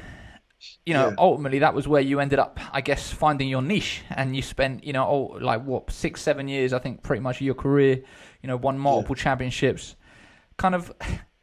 Let's just talk about that transition going from Spain, America, England to Japan. Culturally, I would guess is quite a big shock. What was that transition like, and how did you find it? Honestly, um, it's just the language that was the toughest, but everything else was just, well, it's actually two things: the language and the lack of diversity. It was always tough because it's just them. It's just a sea of them, and then I'm the big black guy stuck out like a sore thumb. It wasn't for my teammates. Thank God for them. Like we had nobody really because we can't really talk to people. I didn't understand Japanese. I couldn't read kanji or katakana. I didn't know none of that. I remember my first team. I played for 2 seasons, won 2 championships there. Was in an area called Toyokawa, and there's a few Brazilians or Mexicans there, especially in Nagoya. It's not too far, like an hour drive. So I remember the first time I had a proper conversation with someone because I'd been in Spain, I knew Spanish, I saw a Mexican family at a grocery store. And we were actually talking. I was like, man, this is the first time I can talk to somebody. I'm in Japan speaking Spanish to like some Mexicans. All right, cool. This is cool, yeah. But it was difficult. But the thing which was I understood why I was there, right? So I was told I was gonna fail, you know, by the same guy that told me to leave France and play for him, right? He said it in the papers. And we spoke about it, but we spoke about it, it has to out, we're good. We're good. But that article that was in the paper, I used that as fuel. I was like, I'm not coming back a failure. Like, I'm making this work. If an agent says, oh, if I go to Japan, I'll be stuck over in Asia, so what? I'll make it work. If you think I'm leaving Europe and I'm gonna fail in Asia and I'm gonna come back to a lower level in Europe, watch, I'm gonna make it work. So fortunately, my team, because there was nothing to do, we played Saturday and Sunday, right? And so we couldn't. There's no clubbing, no nothing like that. If you want to go to a club, it's an hour drive to Nagoya, an hour drive back. After back-to-back, who wants to do that? Nobody. The court was literally 15-minute walk, whatever, 10-minute walk. So we were there all the time. We were one of the few teams that had our own dedicated practice facility with a spa next door. So when I say we was in the gym like crazy, there was a reason why my team, like for 2 years, we set the record for most wins in the season, and why we won back-to-back, because that's all we did. Court, weight room, spa, court, weight room, spa, like 6 days a week, 5 days a week. And so there was no time to do anything else. But I wanted to do anything, I'll hop on Skype, I'll talk to somebody here. I think my BBM might have worked back then, I remember. This is just 2010, isn't it? So, it was cool because, the time when I was for basketball, none of my friends were awake. So, like, before practice, my American friends were awake. It was nighttime. So I might talk to them before practice. During the day was when we did basketball in the early evening. So it didn't matter. When I got home in the evening, my UK friends and stuff was awake. So I was talking to them then. So it balanced out as far as time-wise. It wasn't good for sleep-wise because people want to keep up to 2, 3, 4 in the morning. I was like, y'all got practice. But, in that aspect, it was great until I went to my other team. The next team I went to, Okinawa, which I played for 2 years and won one championship there. Now that took the best of the basketball stuff and outside of ball, because this was like, I think it was the first time I felt like a pro. Because, you see your billboard, your posters, you go to the grocery store, your pictures there, people asking for your autograph and a picture, and you got real fans and, groovy, and a real fan base of like, there's only like 5,000-6,000 people in the arena, but it was always packed, loud as hell. It felt like a really good D2 or small D1 school, like loud like that. Imagine how Duke was, like in that small Coach K court. Like it was that kind of vibe in the arena, and we were the number one sport, on the island in Okinawa. Even we go to the military base. All the Americans, they knew who we were, and they were fans. They'll come to the game too. Like, so it was love. You go to the clubs, and oh yeah, Kings, Okinawa, come. You know what I mean? Like it was love, man. Did you know that you were going to be in Japan long term when you first went there? No. Really? What was your original plan? Were you thinking get some numbers, get some stats, potentially come back to a high level in Europe? Yeah, I thought that, but then when I came in with, I had the murder, death, kill mindset. So I was just going at anybody because my first contract wasn't up for a lot. And I was just like, anybody that's in my position, I'm going after them. And I would use, how Jordan used to just think of stuff to, I'll be like, take it personally. I'll be like, yo, these guys got fresh haircuts. All right. Like, I'm serious. Like, because there was no barber shop. Oh, these guys got fresh lineups. Okay. And you guys probably getting like, over 10K a month. All right, cool. oh, you got your wife and girlfriend here. All right. Like just anything, I would to come at them. You know what I mean? So that's what we would anything we would do that, and then I got to the point that I was only there for like 4 months, 3 months the first time. As I joined at the end of the season, they'd cut like 4 players at my position already, and they brought me in. And coach was one of the guys that could score. So when I came in, he saw I could score. He changed the whole offense to run triangle so he can give me the ball. And then I only averaged like 14, 15 points, but I was averaging 14, 15 on a team where 2 guys averaged 20, one guy averaged 16. I averaged mine, another guy averaged about 12. I mean, so we were like getting buckets. And then we won the first championship. I had 20 and 10 in the championship game. And then like a week or so, 2 weeks later, my team signed me. Boom. Then we won another championship. A couple weeks later, another team signed me. Like they just kept signing me, and the money was always decent. You know what I mean? It was I enough was to going to say that's the other thing, right? About Asia, the money there is just different, especially since 2008 with the economic crash. What sort of money could you earn in Japan as a professional basketball player from England? Now or then Then, it varies. Like, listen. I know people that were earning as low as in USD. This is yeah, USD, as low as like 30 grand, which is like a regular job here, yeah. to as much as a quarter of a mil. I mean, so it varies. Like if you were getting anywhere close to 6 figures, you're straight. You're one of the better players. Fortunately, I was closer to there. I Yeah. had a few years run with that before injuries just ruined that. But and you weren't really spending your money, man. I was going to say, when it comes to, how are we doing for time, by the way? Because I know we originally said 1 o'clock hard finish. No, it's all right. She can wait. All right, cool. We won't be too long. Yeah, I was going to say, when it comes to sort of when you're in your career, managing the financial side of things, like, did you always have one eye on the fact that you knew this was only going to be a limited window, and you need to manage your money properly so that you're set up for when you finish, or was it a case of just live in the moment, make the most of it, and you weren't really thinking about that side of things? We hear so many stories about all these athletes that end up ultimately going broke after earning a lot of money during their career. It was both. Like I didn't earn as much because I got to a point where I thought, so I had plans, but then when the injury started happening, then it starts to drop more and more, and you're not able to save as much. And then the lifestyle you were living, people expect you to do that, so you keep up appearances. So I won't lie, I wasn't the most financially responsible person. Like I was in clubs, I was taking trips, I remember there was only one summer that I knew that even my mum said, she goes, "You're trying to waste all your money." So there was this one team, Yokohama. I I had a really bad knee injury.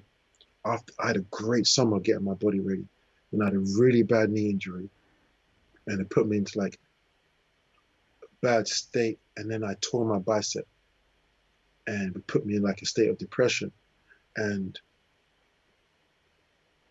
I thought that, what, I'm gonna do things and whatever, and the money would be a pacifier for the pain I felt, that my body is failing me. Because it's tough. Like when you built your body up so much and then it betrays you. That's what it felt like to me. I felt like my body betrayed me.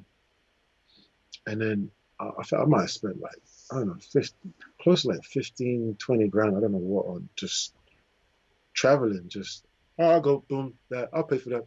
Like, it's stupid, absolutely stupid.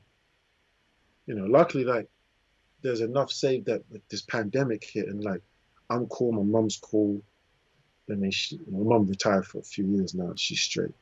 My brother's cool. My niece is cool. Like, I don't have hundreds and hundreds. And for some reason, people think I'm caked out because I don't ask no one for money. You know what I mean? I don't, I don't, I don't, I don't waste it anymore. Like, I just got into investing just recently. I wish I had learned this before. Yeah. I wish. But I didn't know because in my head I'm like, all right, I'm making this. I'm going to spend this much, and then I'm going to make this much again. I'm going to spend this much. I'm going to make this much. That's what I thought. I didn't think about, all right, I've made this much. Let me invest that much and then use this much. I didn't know about any of that. But fortunately, I think it's at a point where it's not too late. Fortunately, so I'm still, you know, I could have, if I didn't have a reality check, I could have pissed it away. If I'm honest with you, and had nothing because I was living, man. I was, But you I got was, to live as well, right? Was it worth it? It's worth the memory, surely. yeah. Because I know some people like I was living and I felt guilty, but then I had a reality check, 2018, just before I played with the Lions. So just before I played with the Lions, and then just after the Lions, that first year. So the first part was my old teammate was Saul Butler, and his wife died in a car crash. So I was in some bouts of depression. I was seeing a counselor for that because I just finished playing overseas and I was wondering what to do next and all this kind of stuff. And I felt guilty for even feeling like that. And then, I think like my mind wasn't in the right place. And then, because I still think about, do I want to be home, school right, playing again, da da da da. I need to really focus on what I want to do after basketball. Like my mind wasn't quite there until I found out one of my teammates that I played with in Japan, I won my first championship with, he committed suicide. He only stopped playing like 2 years before that, and he committed suicide. And then I was like, I don't want to get to that point. So I got more serious and more intentional about what I wanted to do after basketball. And I hate that it had to come to, something like that for me to do that. And I wish someone would have like taken me by the scruff of the neck and be like, yo, you need to really start thinking more of your future because I fell into the trap, man. VIP party, girls, all this stuff, trips. I fell into the trap. It was fun though. I won't lie, it's a good trap. It's fun. Just, I died with a smile on my face, put it that way. But I went through that, and then it's like I have to be way more responsible. I guess to come full circle as we start looking to wrap it up. We started speaking about at the beginning, speaking about sort of the three versions of you: your past, present, and future self. Mm. When you look at where you are now, what do you think your 15-year-old self would say to you? In terms of his assessment of how it's all panned out. Would he be proud? What would he reflect? And then likewise, I guess your future self, when he looks back, what would he be saying to you now? My younger self, he would say two things. Number one, he would have questions like, "Yo," you probably ask three questions. Why didn't you make it to the league? You're not married yet? Where the kids at? He'd probably say that. Because for some reason, I thought I'd be married and have kids by the time I was 30. I don't know what I was thinking. But then he'd also probably be like surprised or proud that like, yo, you went through all that, you didn't quit? Why didn't you quit? Like, damn, you still kept, wow. That's crazy. Like, I think about myself, geez. Somebody else, why don't you quit? It's easier. I don't know. It's easier to keep going. Quitting is difficult, man. When you put so much into it, damn. So there's that. My older self, what would he say? Thank you for not quitting. He'd probably say like, yo, stop being lazy, man. Step it up a little bit more. So I could realize what I want sooner. That's what sometimes I meander about. I've had the problem since I was in school, where it's like I've been decent at a bunch of so many different things that it's tough to get focused in one. And basketball was the first time I got focused in one, but now that basketball's done, I got to get focused in another. I had a conversation with Lou the other day after the South Sudanese camp and games in Rwanda. He says, "Man, I can't wait till you take coaching seriously, man." And I was like, it had me like, I was on the phone like, yeah, it made me, yeah. I mean, it's something that you're passionate about, but But because of the way things are now, I need something that's recession proof. Because unless you're coaching at the elite level, I mean, there's a lot of guys who probably watching this who don't, you're not coaching at the elite level, or not playing at the elite level. Like they've taken it away from us. I'm not coaching at university right now until January, and if tier four still going, there's no coaching at all. And I know these guys were in a group chat. They're doing their best to keep their spirits up, but it's tough. So it's finding something that you can do. If who knows what's going to happen? Maybe the vaccine works. For Maybe real. COVID dies out by itself. Who knows? For real, for real. I think that's a perfect place to wrap it up. Flo, thank you so much. We've gone 2 hours. It was super insightful, and I really appreciate you being so open about everything. I think it's going to be super interesting for people, and I hope that I will see you very soon on the circuit. All right, man.